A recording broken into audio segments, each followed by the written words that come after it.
लड़ाई कोई छोटी लड़ाई नहीं है, बहुत बड़ी लड़ाई जाएगी राजस्थान की और आवश्यकता पर हम दिल्ली की तरफ बढ़ेंगे। इसमें हर पार का फैसला हम कराएंगे, बच्चों को न्याय।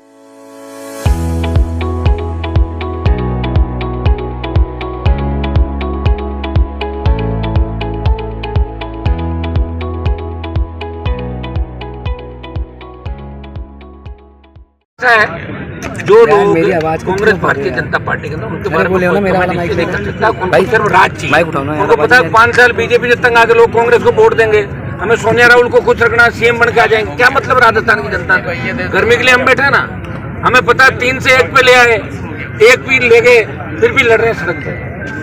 और ये लड़ाई कोई छोटी लड़ाई नहीं है, बहुत बड़ी लड़ाई जाएगी राजस्थान की और आवश्यकता पर हम दिल्ली की तरफ बढ़ेंगे।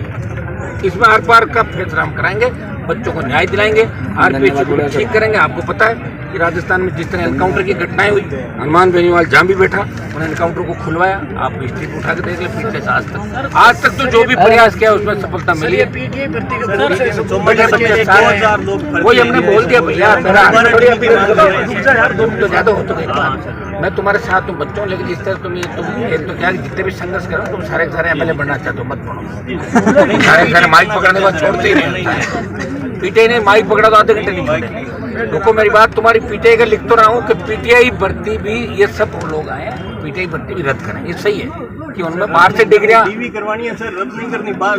पीटीआई भर्ती रद्द करें और बदमाश है उनको गिरफ्तार करके जेल में डालें, तो जो सही है वापिस आ जाएंगे। और हाँ, बीजेपी के विधायक 3 और 4 तारीख को प्रशिक्षण के लिए गुजरात जा रहे हैं। हाँ, तो गुजरात में आराम से और सीख के आ जाएंगे। गुजरात में तो कितना बड़ा भ्रष्टाचार आपको पता नहीं।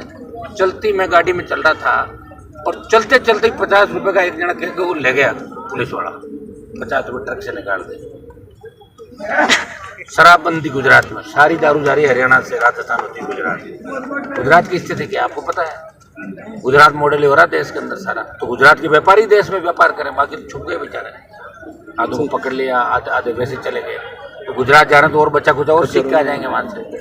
मान लो कहीं माल मलिदा नहीं मिल रहा तो कैसे सीखें? गुजरात की ट्रेनिंग मिल जाएगी।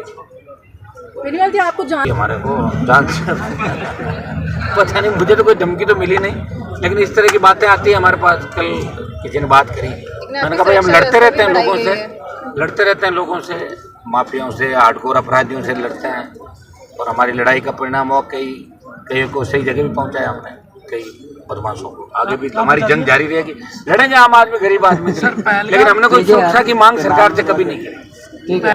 रेलवे स्टेशन में भगदड़ हो गई, मर गए, सुबह हंस रहे थे, नाश्ता कर रहे थे लोकसभा में। अब है ही नहीं विपक्ष, तो करेंगे ऐसा? विपक्ष कहाँ है? राहुल गांधी जी क्या कर रहे हैं, दूसरे लोग क्या करें, ये भी तो बात करो। वो क्या करें, भाषणों से काम थोड़ी चलता है। सड़क पे कौन लड़ रहा है? ये लड़ाई तो कांग्रेस को लड़नी चाहिए। अब देखिए, कांग्रेस ने अगर आरपीएससी को खराब किया तो बीजेपी की जिम्मेदारी थी। इसका मतलब 13 से 18, 8 से 13 गहलोत के समय, 98 से 3 गहलोत के समय, 3-4 वसुंधरा ने पर्दा डाला, मथुरा आयोग बना, लेकिन उसमें इंक्वायरी का मामला बैठाने खारिज हो गया। 8 से 13 फिर पर्दा, 13 से 18 सरकार, फिर 18 से 23, वही तो सरकार है। गहलोत वसुंधरा गठबंधन था।